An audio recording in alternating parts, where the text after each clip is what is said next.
Everybody, Nick here, and today I want to do a review of this stout little guy. That was a bad joke I didn't even intend, because the one of the makers is JB Stout, and it's a stout knife. All right, that was a bad start. But anyways, of this stout little guy, the Chaves American-made knives JB Stout Megalodon. It's an interesting little knife, and I want to thank my buddy Mike for sending it along. Sorry, that was just a terrible start. Okay, moving on. Let's start off by doing a size comparison here and forgetting that terrible joke ever existed. Right here, Spyderco Sleesh Bowie. Right here, Spyderco Delica. Let's see here, Ontario Rat number 1. The Rat 2 is actually on vacation.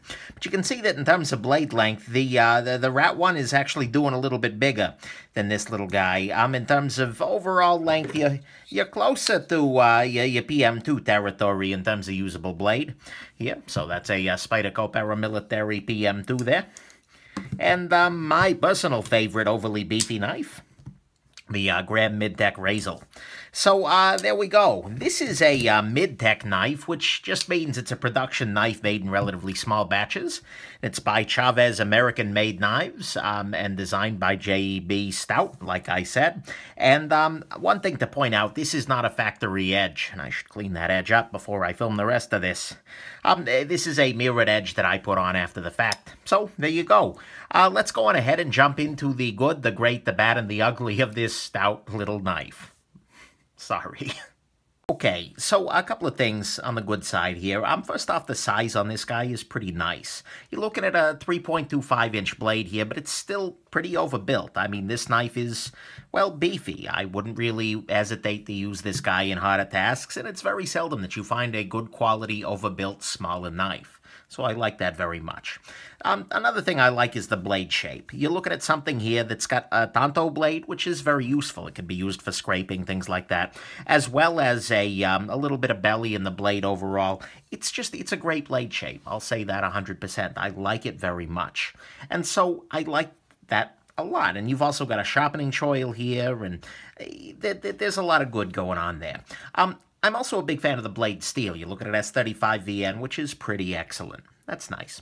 Clip on this guy is actually pretty nice as well. You can see that it's relatively thin. It's got some spring to it, and it's also got a nice big ramp here. It's a well done little clip. No complaints there. And actually, it makes this guy carry fairly well. It's not a lightweight knife.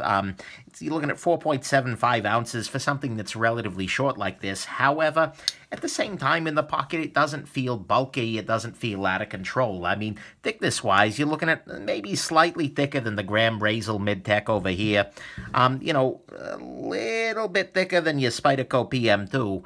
But it's not out of control. And so I feel like for being as, we'll talk about that in a bit there, but for being as crazy hard use as this guy is, it's pretty well, it's pretty compact, which is kind of nice. The construction on this guy is, shall we say, rather stout. Sorry, I already made that joke. First time it was unintentional, I swear. But anyways, it's a relatively thick blade, and we'll talk about that later, but the whole thing it's overbuilt in a lot of ways.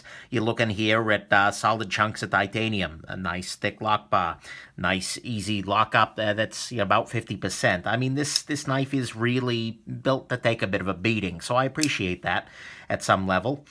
Next thing I want to highlight, if you saw the deconstruction video, you saw that this knife is actually running on bearings.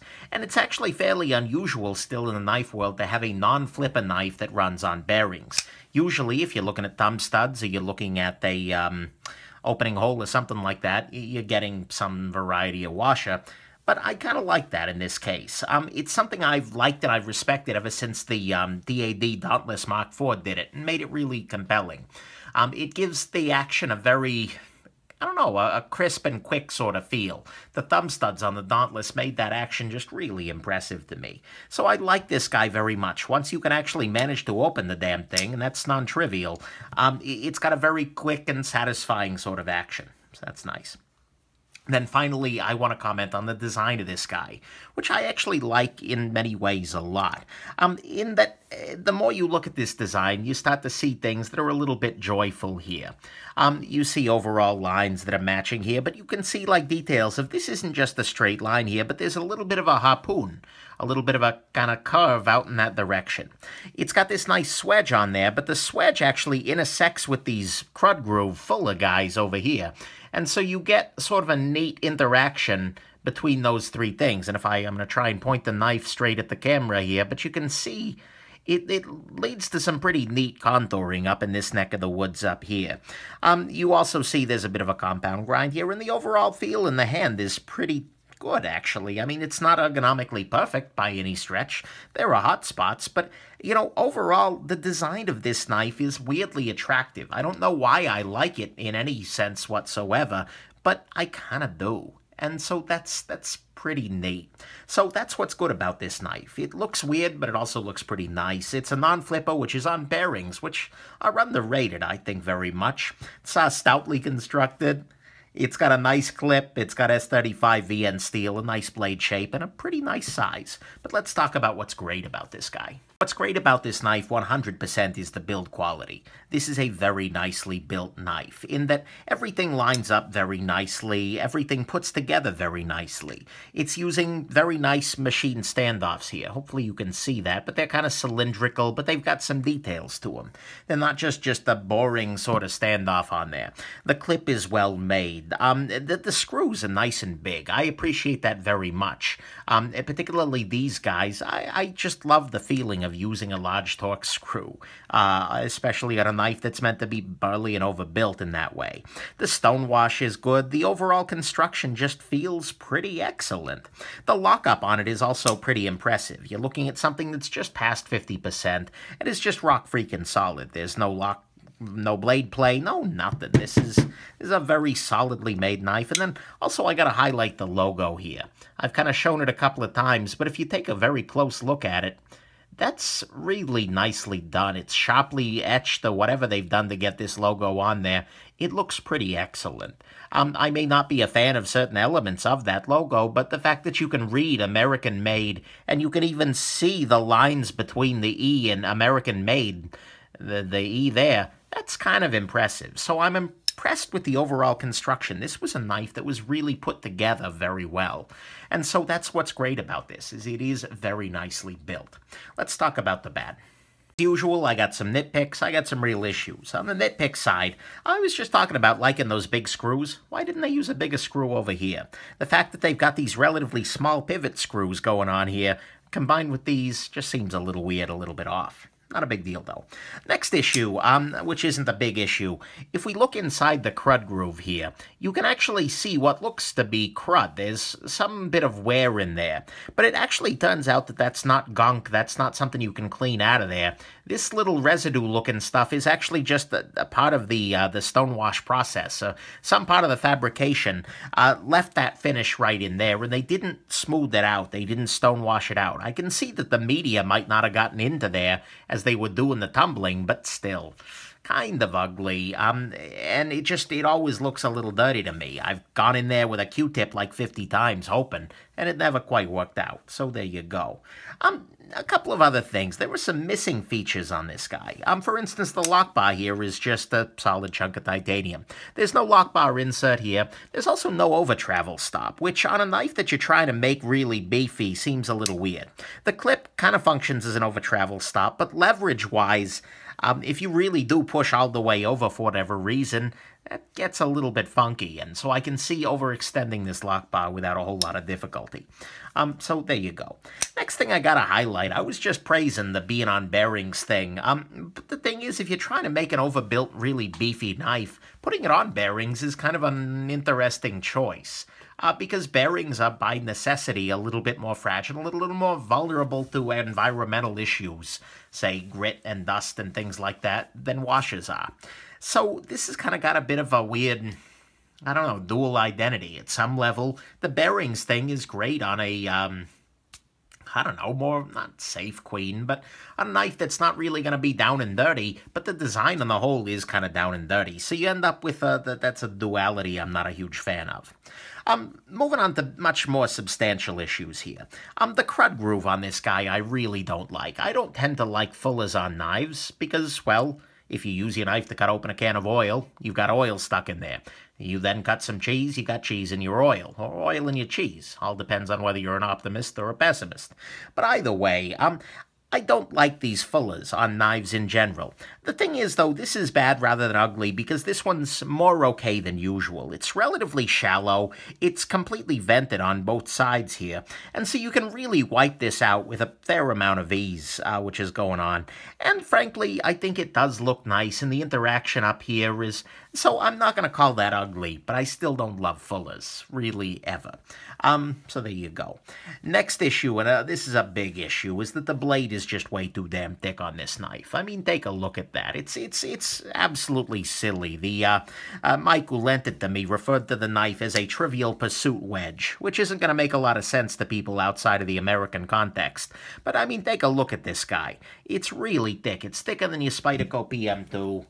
I believe it's slightly, yeah, it's thicker than your Graham Razel here, and the cutting edge, the plunge grind on it is shallower still, so I just don't know. I mean, it's a very, very thick blade, and it's very thick behind the edge as well. If we look right here at the Sharpening Trial area, that's really conical.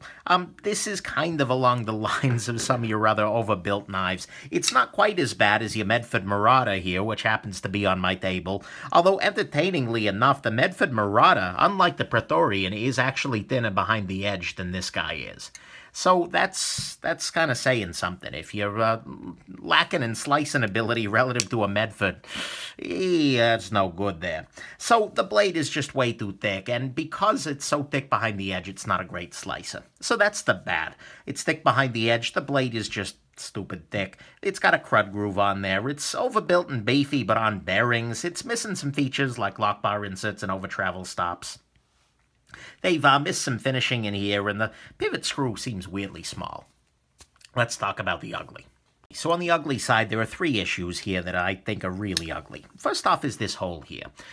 This looks like it should be a thumb opening hole, like for instance on your Spyderco PM2, where you put your thumb in there, and then you guide the blade out. That would make sense. That would be nice. This, however, is not that.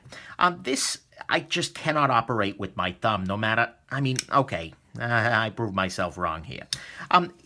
You can possibly do it, but, I mean, you see the wrist muscles going here. And I'm really inconsistent with it, and that's not a problem I have with pretty much any other thumb opening knife. So you really have two ways to open this knife. One is by using two hands, which works great, or you can use a middle finger flick, at least with my hands. Maybe your hands are going to differ on this guy. It's all about geometry, but what I have to do is put the fingernail of my middle finger in there, and then kind of try and flick my finger out that way, and... Oh, come on, you little bugger. There we go. I can do this on occasion, I swear to you. There we go. That's how you do it. But the thing is, that's really not a great mechanism for me. About 20% of the time, I completely fail to do that. I would get better with practice, there we go. But I still hate that opening mechanism, and the fact that there's no alternative, there's no flipper, there's no thumb stud, just seems really weird to me. I'll say the action is pretty good once you can get that flick down, but I'm not a fan of it otherwise. Next thing is the price. You're looking at $475 for this. And that's a lot of money. I mean, it's a small volume production sort of knife, so, you know, a mid-tech. But, I don't know. It's a slab size. Sure, maybe it cost them that much, but that's a lot of money to pay for this knife. And especially, I mean, okay, I guess. But that just seems like a lot of money. And then finally, on the ugly side, this is kind of what people are talking about when they make fun of slab-sided titanium stone-washed overbuilt frame lock mid-techs. This is in many ways a stereotype of your mid-tech. Like if you ask me to draw on paper what a mid-tech is, this is kind of it. It's a slight variation on a slab-sided titanium stone-washed overbuilt frame lock mid-tech. That's really what this is. And there are really few knives that represent the excesses of the mid-tech era like this one does. And so that's kind of a little ugly, is that this is just another mid-tech, almost to the extent of being a stereotype of one. So, yeah, that's your ugly. It's every bit of mid-tech. It's 475 bucks, and it's using a opening mechanism that's terrible. Let's just put it that way. Let's jump into the final conclusion here. Final conclusion, I'm actually pretty torn about this knife. At some level, this is a knife that I absolutely hate. I loathe it, because it's stupidly thick and it's bad for slicing. It's also very expensive, relative to, well, there were a whole bunch of knives you could buy for this price. You could get two really great overbuilt knives for this same price. It's also kind of like a bad stereotype of overbuilt mid-tech, and it's got a really stupid opening mechanism. That's the thing that distinguishes it most from the other mid-techs, is that it has no good opening mechanism. However, at the exact same time that I hate this knife, I find it really compelling. Because once I've learned to reliably open it, I'm still getting there, it's got a pretty decent action. It's also really fairly well designed, it's very well built, it carries well, and it's a pretty damn good small overbuilt knife. So I end up with a knife here that I feel in nearly equal measure like casting into the fires of Mount Doom to destroy it forever, and like picking one up for my collection. It's a love-hate relationship. It's like arch enemies in a movie with that weird romantic tension where it's like, are they going to kill each other or kiss right now? Not going to kiss the knife, don't worry, Mike. But still, it's that same feeling of I hate you, yet there's a lot there. So I think this one, more than a lot of my reviews that kind of come down to your preferences, this one comes down to you. Because if you've gotten this far into the review and you're in love, you're thinking, wow, this looks like a really great knife, I totally want one, then I think you should absolutely pick one up. And it's probably worth the money, and it's potentially even a gem. If you like this knife, you're really going to love this knife. But the thing is, if you've gotten this far in the review and you dislike this knife, then I agree with you 100%. This is a total piece of crap. It's another boring mid-tech, and it's absolute overpriced junk. So we have this knife that's in this weird duality of just as easily overpriced junk as it is a potential gem. I don't know where I'm coming down on this. I can tell you that it's not going to make the cut for me. My collection is to the point now where I need to really have true, unabashed love. So I am going to cast this guy away from me back to Mike, and I'm probably not going to pick up another one. But at the same time, I probably will think about this from time to time with a little tinge of fondness for what could have been. So that's the final conclusion. If you love it, you're right, it's a great knife, and if you hate it, you're right, it's a terrible knife. And, you know, you're going to have to figure out the exact balance of the good and the bad that makes this knife make sense or not for you. There we go. Hope this was interesting to you, and that you have yourselves an absolutely wonderful rest of your day. Bye now.